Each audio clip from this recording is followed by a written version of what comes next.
ये WagonR group इसमें बहुत खतरनाक लड़ाके शामिल होते हैं। विगत इधर सालों में, यहाँ हालिया महीनों में देखेंगे तो इसमें गोरखा, नेपाल से गोरखाओं भी वहां जाने लगे हैं इसमें शामिल करने के लिए। यहाँ पे प्रिगोजिन ने बहुत बड़े मात्रा में जेल से कैदियों को निकालकर और अपने इस वैगनार ग्रुप में शामिल करने का प्रयास किया था। आप सोचिए, जेल में कोई अच्छा आदमी तो जाता नहीं है, खतरनाक लोग पहुंचते हैं, उसको ले आके ये वैगनार ग्रुप में शामिल कर दिया। तो आप अंदाजा लगाइए वैगनार ग्रुप कितना ही ज्यादा खतरनाक था। वैगनार ग्रुप चर्चा में और पावर में तब आया जब 2014 में रसिया ने क्रीमिया को कब्जा किया। रसिया ने जैसे क्रीमिया को कब्जा किया, यहां पर उसने वैगनार ग्रुप का ही मदद लिया। आप याद कीजिए, रसिया ने जब दोबारा डोनेस्क और लुहांस्क में जब कब्जा किया था तो उसने एक बहाना किया था, कहा था कि वहीं के लोग चाहते हैं कि ये विद्रोह, मतलब रसिया उन पर कब्जा कर ले। वहीं के लोग नहीं थे, पहले ही इसने घुसा दिया था वैगनार ग्रुप को, क्योंकि वैगनार ग्रुप ऑफिशियली रसिया का तो है नहीं। रसिया मना कर देता है कि भैया जो चीज हमारा है ही नहीं, हम उस पर जवाब क्या दे सकते हैं यहाँ पे, और वो लोग अंदर घुस के बवाल कर देते हैं। तो मेनली ये पावर में आए थे सब यूक्रेन वार को लेकर, और ये रशियन आर्मी के साथ साथ लड़ रहे थे पूरी की पूरी यूक्रेन वार में, और काफी साथ दिया इन लोगों ने रशियन आर्मी का। लेकिन मई के महीने में ना इन दोनों में अनबन होने लगी, और अचानक से ये जो यूक्रेन का ये वाला एरिया था, इस एरिया में जहां वैगनार ग्रुप थी, आर्मी थी, वो अचानक से यहाँ से पीछे हटने लगी, और पीछे हटने लगी और कही कि हम यहाँ से अब लड़ाई नहीं लड़ेंगे। ये खेरसन वगैरह से पीछे हटने लगी थी, यहाँ पे पोर्ट ज़ेपोरिज़िया वगैरह से ये पीछे हटने लगे थे सब। और अल्टीमेटली क्या हुआ, 20-21 जून के बीच में ये लोगों ने बहुत खतरनाक रूप ले लिया, और पीछे हटते हटते ये यूक्रेन छोड़ के और रसिया के शहर रोस्टोव पे कब्जा कर लिया। अब रसिया का शहर रोस्टोव इसलिए जरूरी है कि पूरी यूक्रेन लड़ाई में इस साइड का जितना कमांड सेंटर और लॉजिस्टिक सेंटर है वो रोस्टोव ही है, यहीं से सारा सामान जाता है। इन लोगों ने रोस्टोव शहर को कब्जा कर लिया, और यहाँ एक हाईवे है M4 हाईवे। इस ये हाईवे सीधे मॉस्को तक जाता है। मॉस्को यहाँ से 1000 किलोमीटर है, 1000 किलोमीटर है रोस्टोव से मॉस्को। ये लोग मॉस्को मार्च निकाल दिए, और प्रिगोजिन जो है इसका अध्यक्ष, उसने कह दिया कि बहुत जल्दी हम रसिया को एक नया नेतृत्व प्रदान करेंगे, मतलब तख्ता पलट की कोशिश थी।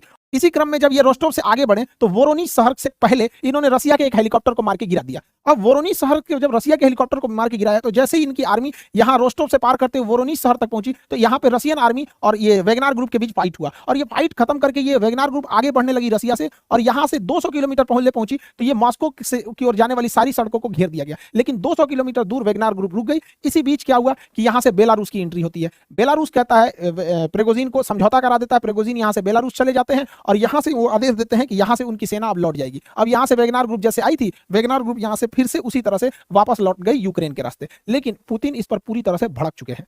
पुतिन ने सबक सिखाने का ठान लिया है वैगनार ग्रुप पर। देखिए एक्चुअली हुआ क्या था, इसके पीछे जांच के बाद क्या पता चला उसको हम लोग समझते हैं। देखिए सारी कहानी होती है, अचानक से ये 2 दिन का तख्ता पलट शुरू होता है, और ये बेलारूस के लुकाशेंको, तो लुकाशेंको के इंटरफेयर के बाद अचानक एक दिन में तख्ता पलट खत्म हो जाता है। ये इतना चुटकी में नहीं है। हालांकि आप समझ सकते हैं पुतिन कितना पावरफुल इंसान और कितना इनका पकड़ होगा कि चौतरफा ये प्रतिबंधों से घिरे हुए हैं, पूरे यूरोप और पानी पी गरिया रहा है, यूक्रेन में लड़ाई लड़ रहे हैं, और अंदर तख्ता पलट की बवाल हो रहा है, फिर भी 2 मिनट में सुलझा दिया ये इंसान। देखिए हो रहा क्या था यहाँ पे, ये सब चीज पहले से पुतिन की चाल थी। समझिए पुतिन ने क्या किया, जब वैगनार ग्रुप का सहारा लेना था, तो वैगनार ग्रुप का सहारा लेने के लिए इन्होंने, पुतिन ने पूरी यूक्रेन वार की जिम्मेदारी अब जनरल सर्जेई सुरोविकिन को, ये जो थे ये वैगनार ग्रुप के सपोर्टर थे, ये वैगनार ग्रुप को प्रॉपर सपोर्ट कर रहे थे, और वैगनार ग्रुप जो थी अपने पूरे लड़ाकों के साथ घुस गई यूक्रेन की लड़ाई में, और ये सर्जेई थे, ये पूरी तरह वैगनार ग्रुप को हथियार, पैसा, लॉजिस्टिक सब सप्लाई कर रहे थे, और इन्हीं के दम पर बहुत तेजी से यूक्रेन पे कब्जा कर लिया गया। लेकिन ये लोग थोड़ा ज्यादा मन बढ़ गए थे, इन लोगों को लगता था कि यही रसिया को कंट्रोल कर रहा है। ये बहुत ज्यादा मन इनका जब बढ़ने लगा, तो पुतिन ने कहा कि भैया अब हमको अपनी ओरिजिनल चाल पे आना पड़ेगा। इसने क्या किया, सर्जेई को पद से हटा दिया और सेनापति बना दिया, अगला जनरल जो नियुक्त कर दिया, जिसके कंट्रोल में पूरी यूक्रेन वार होनी थी, वो बना दिया वेलेरी जेरासिनोव। इस स्टूडेंट का नाम वो होता है, लगता है दवाई वही का नाम है, वेलेरी जेरासिनोव। इनको बना दिया सेनापति। अब भैया ये ठहरा इसके खिलाफ, इनके खिलाफ। इसने क्या किया, इनको पैसा देना रोक दिया, इन्हें लॉजिस्टिक सप्लाई देना रोक दिया, हथियार देना रोक दिया, खाना पीना सीखा। तो यही चाल था भैया कि पहले तुम ही को हम आगे बढ़ाएंगे और तुमसे हम जीतेंगे, कूचाएगा तुम तभी मेरा ही फायदा, कूच देगा यूक्रेन को तभी मेरा फायदा। ये बेचारा फंस गया। इसे एक्स्ट्रा बेनिफिट देने की जरूरत नहीं है, क्वार्टर, हॉस्टल, स्कूल, ये सब कुछ देने की जरूरत नहीं है। ये इतना खतरनाक है ब्लैक वाटर ग्रुप की, ये सेम रसिया की वैगनार ग्रुप की तरह। इसकी ही सेवा अमेरिका ने लिया था इराक वार में। इराक पे जब अमेरिका ने कब्जा कर लिया तो उसकी सिक्योरिटी वगैरह के लिए इसलिए कंसल्ट किया था। ये लोग किसी को गोली मार देते हैं, कोई जवाबदेही नहीं है, ना ही कुछ है, अमेरिका पल्ला झाड़ लेता है, भैया ये क्या हुआ यहाँ पे। एक बार एक इराक में एक गाड़ी आ रही थी, इन लोगों ने उस गाड़ी के ऊपर हमला कर दिया, बेचारे 2007 की ये घटना है, उसमें 17 सिविलियन लोग मर गए वहाँ पे, तहस नहस हो गया। आज इराक का क्या हाल है, बर्बाद करके चले गए सब, यहाँ पे तहस नहस कर दिया यहाँ पे। बाद में इसकी बहुत छिछालेदर हुआ, किरकिरी हुई, तो इसका नाम बदल के एकेडमी रख दिया गया। दोनों बात बराबर ही, लेकिन इस तरह के मामले में अमेरिका नहीं बोला होगा। तो मतलब ये हम बता रहे हैं कि देखिए अमेरिका क्या चीज करता है। अब इसमें अपने मेन टॉपिक पे आते हैं। ये बेचारा फंस गया। अब जब ये फंस गया तो पुतिन प्रेगोजिन को कहा कि आप चले जाइए बेलारूस। बेलारूस पुतिन का एकदम समझिए सेकंड हाउस कहा जाता है पुतिन को, और यहाँ पुतिन भेज दिया किनको, इनको प्रेगोजिन को, और कह दिया गया कि आपकी सेना का मर्जर कर दिया जाएगा। अब जितने भी वेगनार ग्रुप की सेना है उन सेना का मर्जर कर दिया जाएगा रसिया में। रसिया में एक अलग बटालियन बना दिया जाएगी, वेगनार ग्रुप का अलग बटालियन, उसका कमांड रसिया ही देखेगा, सब कुछ देखेगा यहाँ पर, और इनको ना बेलारूस में रख दिया गया। इसके अलावा जो इनका सपोर्ट करने वाले ये जो सेर्जेई सेनापति थे ये गायब है रसिया में, अभी मिल नहीं रहे। इनकी पत्नी खोज रही है, फोन लगा रहा है, नहीं मिल रहा है, फोन लगभग नहीं करेगा। चलिए अब आगे समझते हैं। यहाँ पे समझा गया कहाँ है, पता ही नहीं चलता है यहाँ पे। अब उनका फोन नहीं लग रहा है, आगे देखते हैं हम लोग। यहाँ पे देखिए ध्यान से, तो ये इनको बेलारूस भेज दिया गया इनकी पूरी सेना में। अब क्या किया गया है, अब कमांड दिया गया चेचन लड़ाका जो यहाँ पे रमजान कादिरोव को।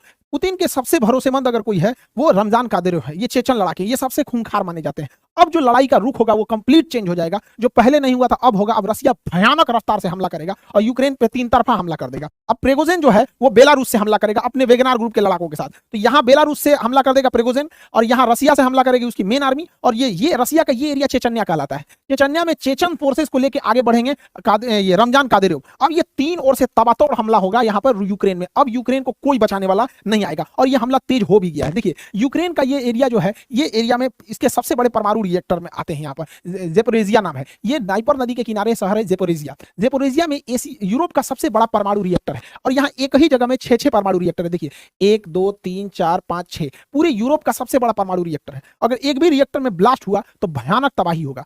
ऐसे ही तबाही यूक्रेन एक बार देख चुका है। 1986 में इसका एक शहर था जिसका नाम है चेर्नोजेम। चेर्नोजेम में 1986 में एक रिएक्टर में ब्लास्ट हो गया था, केवल एक रिएक्टर में ब्लास्ट हुआ था, और वो रिएक्टर इससे छोटा था।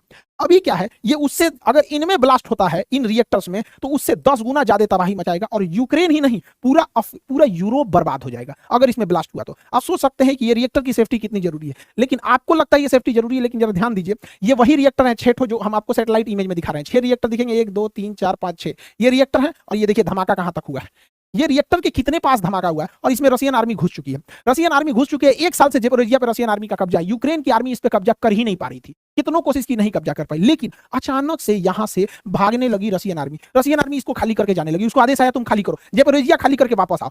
अब यूक्रेन को नहीं समझ में आ रहा, अगला टारगेट पुतिन का है कि जितने ये रिएक्टर है इस पर हमला कर देगा। लेकिन पुतिन इंतजार करेंगे हवाओं के रुख का, क्योंकि जब परमाणु रिएक्टर ब्लास्ट होता है तो उसमें खतरनाक रेडिएशन निकलते हैं, जिसमें गामा किरण सबसे खतरनाक होती है। जैसे हम कोरोना को नहीं देख सकते थे, वो हमारी जान ले लेता था, उसी तरह परमाणु रिएक्टर से निकलने वाली गामा रेस को हम नहीं देख सकते, लेकिन हमारी जान ले लेता है। अब अगर हवाओं का रुख इस पे डिपेंड करेगा, अगर हवाओं का रुख इस साइड में है तो पूरे यूरोप को तबाही होगी, और हवाओं का रुख इस साइड है तो अगर इसमें ब्लास्ट किया गया तो उल्टा रूस को तबाही होगी। अब यहां से रूस ने अपनी सेना को वापस बुला लिया है। जिस दिन हवाओं का रुख इधर होगा, मौसम विभाग बता देगी कि अगले 4 दिन 5 दिन तक हवाएं इधर चलेगी, विस्फोट करके जेपोरोजिया को उड़ा देगा। और इससे पहले जेपोरोजिया को काम तमाम कर दिया गया, क्योंकि जेपोरोजिया जो परमाणु रिएक्टर है इसके पास ये बहुत बड़ा जलाशय है जो इसको कूलिंग के लिए काम आता है, ठंडा करने के लिए। पुतिन ने इसका पानी सुखा दिया, कैसे, इसने बांधवे तोड़ दिया। यहाँ पर पानी ये रिएक्टर हो गया, ये रिएक्टर यहाँ पे ये रिजर्वायर है, रिजर्वायर का बांध तोड़ दिया। बांध तोड़ने से पूरा पानी गिर गया। नोवा खाको का ये बांध का नाम था। नोवा बांध तोड़ देने से ये पूरा पानी निकल गया, यहाँ पानी ही नहीं है। अब दुनिया का कोई इंजीनियर अब इसे स्टार्ट नहीं कर सकता है। लेकिन इसमें पड़ा ईंधन में अगर ब्लास्ट हुआ तो चेर्नोजियम ब्लास्ट से 10 गुना ज्यादा खतरनाक साबित हो गई है।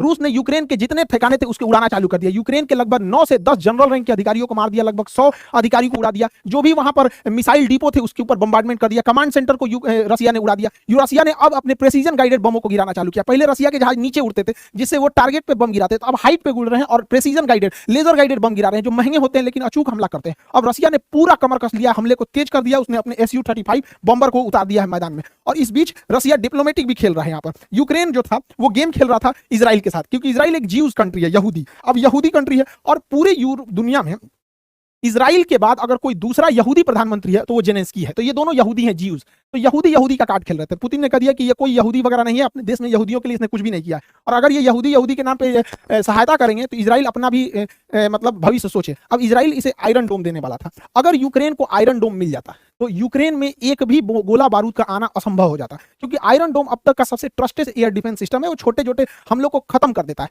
इसके लिए रसिया को दिक्कत था, लेकिन यहाँ खुद इजराइल डर गया, क्योंकि इजराइल अगर यूक्रेन को बचाने जाता, इजराइल जाता यूक्रेन को बचाने, तो इजराइल की दुश्मनी है ईरान से। ईरान से दुश्मनी है, और ईरान और रसिया में भयंकर दोस्ती है। अगर ये अपना आयरन डोम सिस्टम इजराइल यूक्रेन को देगा तो यूक्रेन में जैसे देगा तो इसमें रसिया के हमले से कुछ ना कुछ आयरन डोम भी इफेक्ट होगा। और आयरन डोम जो है अगर रसिया के कब्जे में आ जाता है तो रसिया उसका रिवर्स इंजीनियरिंग करेगा, और रिवर्स इंजीनियरिंग करके ईरान को दे देगा, और ईरान उसका तोड़ निकाल देगा और हमास नामक आतंकवादी संगठन को दे देगा। और जिस हमास ने जो रॉकेट मारती है इसकी सारी कमजोरियों को हमास पढ़ लेगा और रिवर्स इंजीनियरिंग करके बाद इजराइल को ही तबाह कर देगा। इसलिए इजराइल को मदद करने से ज्यादा खुद से डर लग रहा है कि कहीं आयरन डोम का रिवर्स इंजीनियरिंग करके कहीं कोई काट ना निकाल ले। रूस का सबसे ज्यादा अगर कोई हेल्प करता है तो वो इसका बेलारूस करता है। बेलारूस रूस का सबसे परम मित्र है। यहाँ पे लुकाशेंको इसके प्रधानमंत्री हैं। ये लुकाशेंको, इनकी रूस से बहुत ज्यादा दोस्ती है पुतिन से, क्योंकि दोनों ही पिछले 20 से 25 साल से सत्ता में है सब। यहाँ पे दोनों एकदम दोस्त की तरह लगता है, रिश्तेदार है सब यहाँ पर। अब इसमें ऐसा रीजन क्या है, क्योंकि ना ये बेलारूस की स्थापना 1991 में हुई थी, 1991 में। उसके बाद 1994 में सत्ता कब्जा कर लिए कौन, ये लुकाशेंको, और तब से लेकर अभी तक वहीं पे है। चुनाव होता है तो जीती, दूसरा किसी को जीतने ही नहीं देते। 2020 में चुनाव हुआ, इनको 80% वोट मिला। 2020 के चुनाव में 80% वोट मिला। ये इंसान 1994 से गद्दी पे है, यानी 28 साल से सत्ता में है, और इसे सत्ता में बनाए रखता है पुतिन, क्योंकि भैया तुम पुतिन का सबसे भरोसेमंद है। इसके विपक्ष में जो उठा था उसको इसने गिरफ्तार कर लिया, तो उसकी जो पत्नी थी स्वेतलाना, वो उठी। स्वेतलाना के बुढ़ऊ तो जेल में चल गए थे, स्वेतलाना को मिला 10% वोट। अब ये हल्ला करिए हमारा वोट मार दिया रे, मार दिया, इन्हों को उठा दिया, कारण सोचा तुम देश विरोधी काम करती है। कितना भी विद्रोह हो जाता है कोई कुछ नहीं सुनता है। रसिया अपने उधर से कुछ वैगनार ग्रुप वालों को भेजता है, शांत कर देते हैं सब यहाँ पे। तो बेलारूस और रसिया में बहुत बेहतरीन कनेक्शन है, क्योंकि इनको भैया 28 साल से सत्ता में है। ये क्या करेंगे, कोई इनके खिलाफ अगर बोल दिया तुरंत ये बंदा उसको जेल में भेजवा देता है।